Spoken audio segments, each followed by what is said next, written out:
መልሹና በትክክል ገልብጠሽ ቶሎ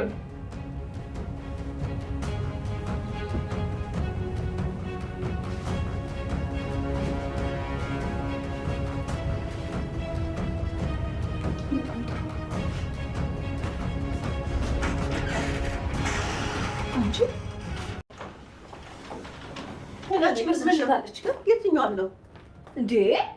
ቆንጆች ግን ለምንድን ነው አርፎ የማይቀመጡት? ትንሿ ልጅሽ እኔ እንደዚህ ማድረጓ ሳያንስ ታላቋ ደግሞ ልጅ ልትገላት ሞክራ ነበር። ቆይ ምን እየሆናችሁ ነው? በጣም የተደፋፈርን አልመሰላችሁም? አሁን ንገሪኝ፣ የት አባቷ ናት? ያኔ ዋጋዋን ስታገኝ ልክ ትገባለች።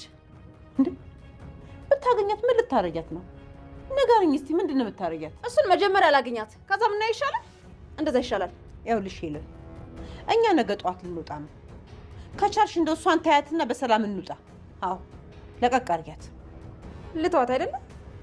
ስሚ፣ ሁለቱንም ልጆችሽን ነገ ፖሊስ መጥቶ ሲወስድልሽ ያኔ ፊቴ ላይ ቆመሽ ምን እንደምታወራ ይሻለሁ። መጀመሪያ ነበር ልጆችሽን ሰብሰብ አድርገሽ መያዝ። እሺ እንደው በቃ ለእኔ ስትይ ይቅር በያቸው። ያው ነገ ስለምንወጣ አንቺንም አናስቸግርሽም። በቃ ይቅር በያቸው አይደል? ይቅር ልበላቸው። መሰረት እንደምትመለከቱት እስከ ዛሬ እነሱ ላይ ሲያደርጉ የነበሩትን ነገር በድጋሚ እነሱ ላይ በማድረግ እየተበቀለቻቸው ትገኛለች። ወይዘሮ ሄለን ከዚህ ቀደም መሰረት ላይ ያደረገችውን ነገር ገፍትራ በመጣል ወይዘሮ ሄለን ጉዳት እንዲደርስባት አድርጋለች። አሁን ላይ ደግሞ ኤልሹን እንዴት ስታደርጋት እንደነበረ ተመልክተናል ማለት ነው። መሰረት በዚሁ መቀጠል አለባት፣ ዋጋቸውን መስጠት አለባት የምትሉና መሰረት አሁን ላይ እያደረገች ያለችው ነገር እየተመቻችው ይህን ቪዲዮ ላይክ እንደዚሁም ቻናሉን ሰብስክራይብ በማድረግ ቤተሰብ ሆኖ ኑኑና ቤሉል እንግዲህ እንደታረቁ ተመልክተናል። ኑኑዬ እናቷን እዚህ ቤት ትንሽ ጊዜ እንቆይ፣ ቤሉልም አሁን እኛን መውጣታችንን አስመልክቶ በጣም ትልቅ ጭንቀት ውስጥ ገብቷል። ስለዚህ እሱን ለማንጥለነው እንወጣለን፣ ለትንሽ ጊዜ እዚህ እንቆይ በማለት እናቷን ለማሳመን ትሞክራለች። አይንዬ ግን በጭራሽ የሚቀየር ሀሳብ የለም በማለት ኑኑ ላይ ትጮህባታለች። ወይዘሮ ሄለን መሰረት ኤልሹ ላይ ባደረገችው ነገር ተናዳ አይንዬን ተናግራት ነበረ። ልጆችሽን ይዘሽ ከዚህ ቤት በፍጥነት እንድትወጪ እፈልጋለሁ በማለት በድጋሚ ትናገራታለች። ስለዚህ በዚህ ሁኔታ እዚህ ቤት ውስጥ መቀጠል አንችልም፣ ደግሞ አንቺን ለምንድን ነው ሀሳብሽን እንድትቀይር ያደረገች ነገር በማለት አይንዬ ኑኑ ላይ ትጮህባታለች። ኑኑም በተረጋጋ መንፈስ መሰረትን በማውራት ቤሉል እኛ ከዚህ ከወጣን በጣም ይጎዳል፣ ማንም ሰው የለውም። ስለዚህ እናቴን ለትንሽ ጊዜ አሳምኛት በማለት ኑኑ መሰረትን በድጋሚ ታናግራታለች። መሰረት እንግዲህ እኔ እስከዚህ ቀደም በተፈጠረው ነገር እናቴ ለእኔ ጥሩ አመለካከት የላትም። ስለዚህ እኔ እሷን እንደዚህ ነው ብዬ ማናገርና ማሳመን አልችልም። ስለዚህ ከዛ ቤት መውጣታችን ግድ ነው። እኔም ቤሉል በጣም ያሳዝነኛል፣ ግን ደግሞ ሌላ ምንም አይነት አማራጭ የለንም በማለት መሰረት ለኑኑ ሁሉን ነገር ታስረዳታለች። አሁን ላይ ግን ቤሉል ምንም ሆነ ምን ከዚህ ቤት እንዳይወጡ አደርጋለሁ በማለት ሲናገር ነበረ።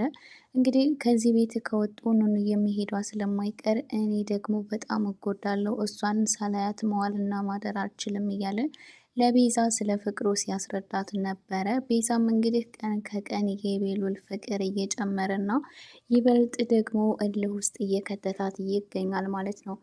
ቤሉል እንግዲህ ኑኑን ምን ያክል እንደሚወዳትና እሷን ካጣክ ልክ ከውሃ ውስጥ እንደወጣ አሳ እንደሚሆንና ማለትም ህይወት እንደማይኖረው ሲነግራት ነበረ። ቤዛ በጣም ተበሳጭታ ነበረ።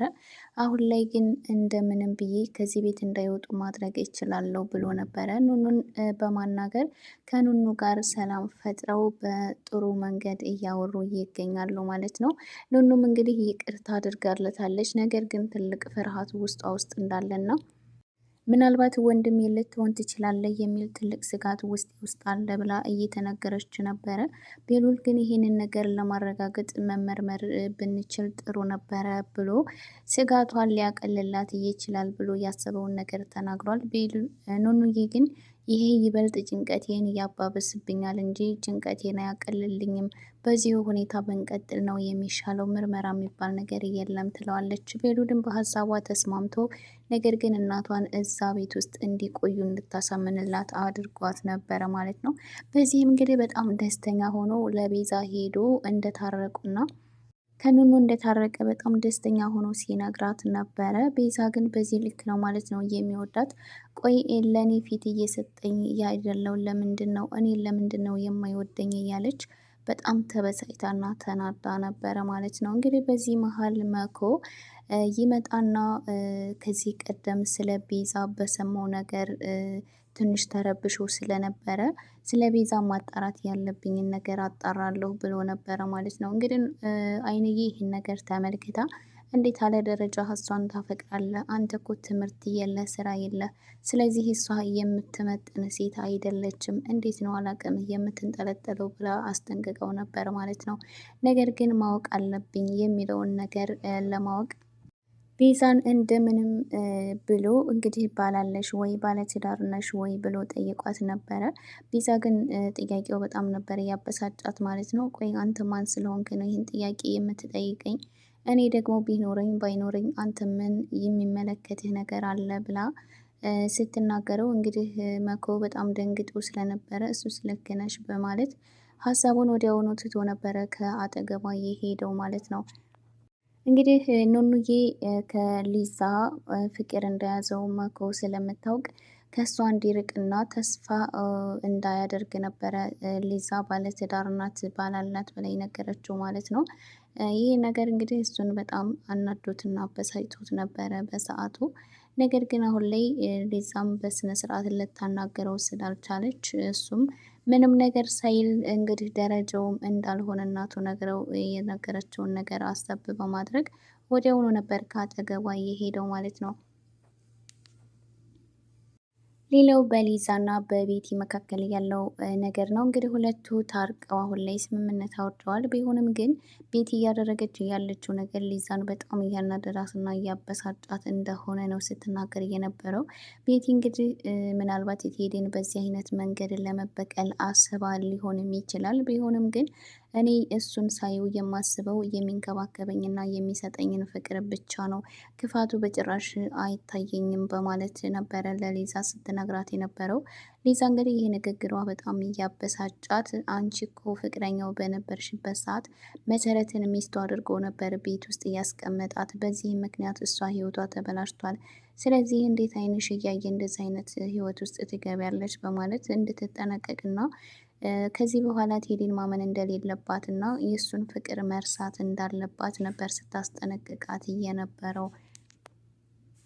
ሊዛም እንግዲህ ወደ ራሷ ይቅርታ ቤቲ ወደ ራሷ መለስ ብላ እኔ በጣም የማረባ ሰው ነኝ፣ እንዴት ይህንን ማስተዋል ያቅተኛል ብላ ነበረ እንደተናደደ ሰው ስትናገር የነበረው። እኔ ግን ከቴዲ ጋር ጥሩ ሰው ለመምሰል እና ምንም እንደማያውቅ ሆና ለማለፍ እየሞከረችው ቴዲን ለመበቀል እያሰበች ስለመሰለኝ ነበረ። ነገር ግን አሁን ላይ ቤቲ የምታደርገውን ነገር አግባብ እንዳልሆነና በዚሁ ከቀጠለች ደግሞ ለማስመሰል እንኳን ቢሆን በዚሁ ከቀጠለች ቴዲ አታሎ ያንን ለበቀል ያሰበችውን ሀሳቧን እንደሚያስታወት እርግጥ ነው ማለት ነው። እንግዲህ ቴዲ ምን ያክል አስመሳኝ ሰው እንደሆነ ተመልክተናል። ቤቲ ደግሞ በቀላሉ የምትታለል አይነት ሴት ናት። እንግዲህ ከዚህ ቀደም እያደረገውን ነገር ሁሉ ረስታ ምንም ነገር እንደማያውቅ ሰው ሆና ለመቀጠል እያሰበች ነበረ ማለት ነው። ሊዛም እንግዲህ አሁንም ቢሆን እኔንም ቢሆን አልተወኝም በማለት እንግዲህ በተደጋጋሚ ቴክስት እንደሚያደርግላትና እንደሚደውልላት ነበር ለቤቲ ስትናገር የነበረው ማለት ነው። እንግዲህ ቤቲ በሰዓቱ በጣም እየተናደደች እና እየተበሳጨች ነበረ። ሌላው አሁን ላይ ትልቁ ጦርነት የሚሆነው እንግዲህ እና አይንዬ ከዛ ቤት እንዲወጡ ወይዘሮ ሄለን አዛለች።